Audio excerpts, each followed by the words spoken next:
A lot of us probably struggle with sleep hygiene, how to fall asleep, stay asleep, and get restful sleep.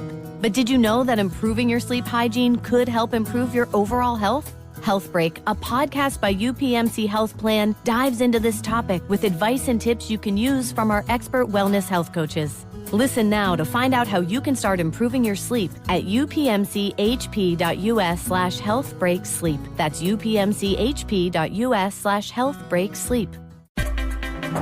This is the Epilogue Audio Experience.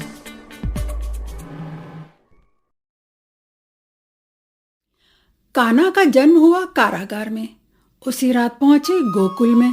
अब उत्सव, वो तो गोकुल में ही होना था ना।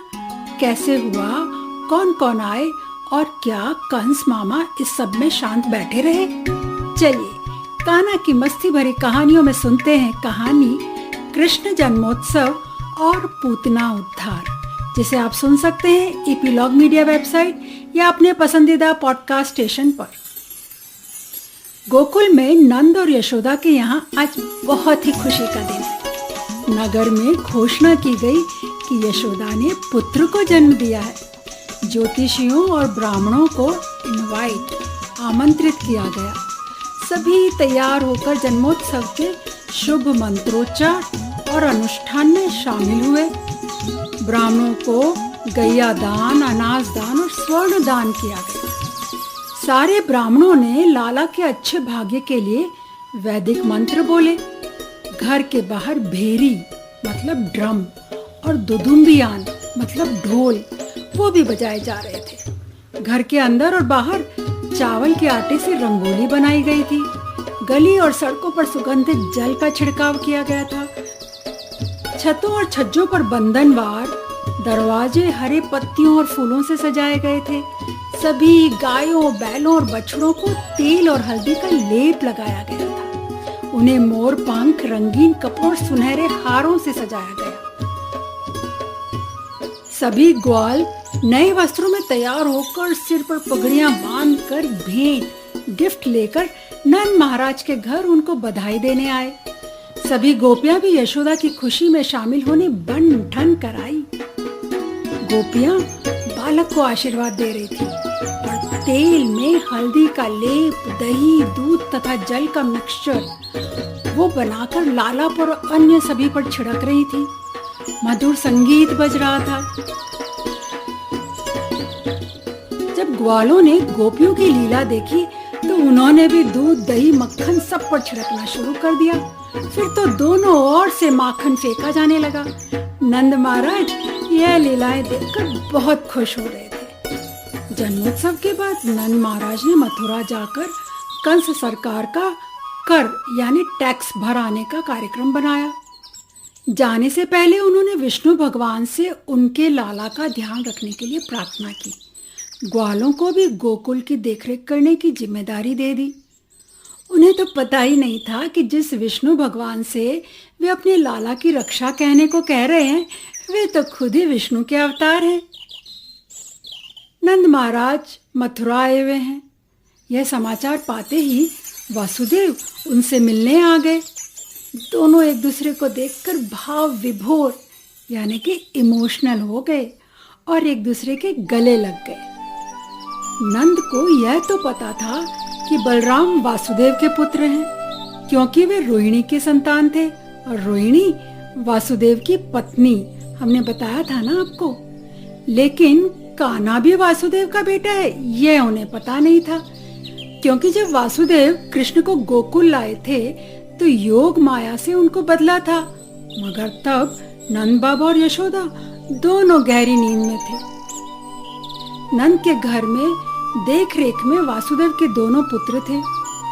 वासुदेव ने बात ही बात में नंद से दोनों बालकों के बारे में पूछा। फिर उन्होंने गोकुल नगरी का हाल पूछा, नंद की गायों और अन्य पशुओं, उनके दाना पानी, घास आदि के बारे में भी जानकारी ली। यह भी पूछा कि गोकुल में सब शांति है ना, कोई उपद्रव तो नहीं है। अब आप समझ ही गए होंगे कि यह सब तो दरअसल वासुदेव नंद महाराज से लाला की कुशलता जानने के लिए पूछ रहे थे। वासुदेव को तो पता था कि कंस ने अपने असुरों से सभी नए जन्मे बच्चों को मार डालने का हुक्म दिया है। इसलिए वासुदेव नंद के घर के आसपास की सुरक्षा समझने के लिए इस तरह के प्रश्न पूछ रहे थे। वासुदेव को मन ही मन दुख भी था कि कृष्ण और बलराम को वे खुद अपने साथ नहीं रख सकते। उन्होंने महाराज नंद को सलाह भी दी कि वे अपना मथुरा का कर चुकाने का काम जल्दी खत्म कर गोकुल लौट जाएं, क्योंकि गोकुल में उत्पात हो सकता था। वासुदेव को पता था कि कंस उनके बेटे को मारना चाहता है और वे उसे सुरक्षित रखने के लिए नंद महाराज को जल्द ही अपने घर भेजना चाहते थे।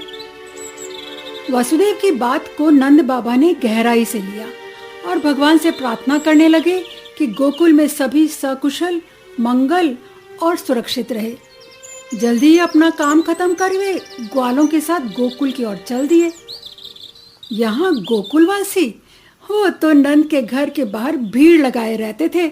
अपने काम निपटा कर नन्हे लाला के साथ खेलने आ जाते थे। सांवले कान्हा का लुभावना रूप, उसकी सितारों की तरह जगमग करती आंखें और मीठी मुस्कान सब का मन मोह लेती थी।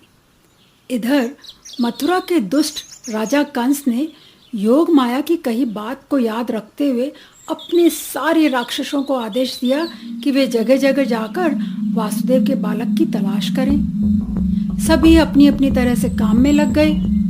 उनमें से एक बलशाली राक्षसी पूतना, उसको पता चल गया कि वासुदेव का बालक शायद गोकुल में है। कहा जाता है पूतना में 10 हाथियों जितनी ताकत थी और वह अपना वेश बदलकर और राक्षसी माया को रचने में होशियार भी थी। सो वे कंस के कहने पर गोकुल में बच्चों को मारने आ गई। कंस को विश्वास था गोकुल में जो भी बच्चा होगा उसे पूतना मार देगी और फिर उसका अपना खतरा दूर हो जाएगा। पूतना ने एक पक्षी का रूप धारण किया और शीघ्र ही गोकुल पहुंच गई। उसने कई नए जन्मे बच्चों को वासुदेव का पुत्र समझकर मार डाला। अब वह अपनी छाती पर जहर का लेप लगाकर एक सुंदर गोपी के रूप में सज धज कर माँ यशोदा के घर जा पहुंची। कृष्ण उस समय सिर्फ 6 दिन के थे। पूतना को गोपी के रूप में देखकर उन्होंने उसे पहचान लिया, लेकिन फिर लाला ने अपनी आंखें बंद कर ली। पूतना यशोदा के पास आकर मीठी मीठी बातें करने लगी। मैया सोचने लगी, ये कौन सी गोपी है, अब तक तो कभी इसे देखा नहीं। मगर अगले ही पल सोचने लगी, अब पूछूंगी कौन हो तो कहीं नाराज ना हो जाए। यह सोच मैया हंस हंस कर उससे बतियाने लगी और फिर लाला को उसकी गोद में दे उसके लिए जलपान लेने अंदर चली गई। सुंदर नारी बनकर भवन में घुसी पूतना सोते हुए कृष्ण को गोद में लेकर घर से बाहर आई और दूर जाकर उन्हें जहर वाला दूध पिलाने लगी। मस्ती से दूध पीते कृष्ण ने राक्षसी पूतना की जान भी खींच ली। पूतना अपने मायावी गोपी रूप से बाहर आकर अपने असली राक्षसी रूप में आ गई और उसकी दर्द भरी कराहटों की तेज आवाज सुनकर गोकुलवासी घबरा गए और इधर उधर भागने लगे। मरते वक्त उसका विशाल शरीर उछलकर मथुरा से कई कोस की दूरी में गिरा। पता है, क्योंकि कृष्ण ने पूतना का दूध पिया था, मतलब उन्हें एक माँ का हक दे दिया था। इसलिए राक्षसी पूतना को अपने सारे गलत कामों से कृष्ण ने माफ कर दिया और इसे हम कहते हैं पूतना को मोक्ष प्राप्त हो गया। पूतना के मरने पर लाला वहीं उनकी गोद में बैठकर खेलने लगे। कुछ देर बाद कान्हा को ढूंढते हुए गोकुलवासी उधर आए और उन्हें जल्दी से गोद में उठा लिया। मैया यशोदा ने तो उन्हें गौमूत्र से नहलाया। कहते हैं गौमूत्र मतलब गाय का यूरिन और वो अमृत समान माना जाता है। तो गौमूत्र से नहलाया, लाला की नजर उतारी और उनके लिए भगवान विष्णु से प्रार्थना की कि वे कृष्ण को सभी खतरों से दूर रखें और उनकी सुरक्षा करें। नंद महाराज मथुरा से लौटे ही थे। उन्हें वासुदेव की कही सारी बातें याद आ गईं। नंद बाबा ने झट से कान्हा को गोद में उठाया और अपने गले से लगाया और भगवान का धन्यवाद किया कि लाला सकुशल था। आज हमने कान्हा की मस्ती भरी कहानियों में सुना कि खेल ही खेल में कान्हा ने कैसे पूतना का उद्धार कर दिया। अब अगली कड़ी में हम जानेंगे कि पूतना के मारे जाने का समाचार मिलने पर कंस ने आगे क्या किया। अब कौन से राक्षसों को भेजा होगा कंस ने कान्हा को मारने के लिए, और यशोदा मैया और नंद महाराज किस तरह अपने बच्चों की सुरक्षा की कोशिश करते हैं। तो सुनते रहिए कान्हा की मस्ती भरी कहानियां ईपीलॉग मीडिया वेबसाइट या अपने पसंदीदा पॉडकास्ट स्टेशंस पर।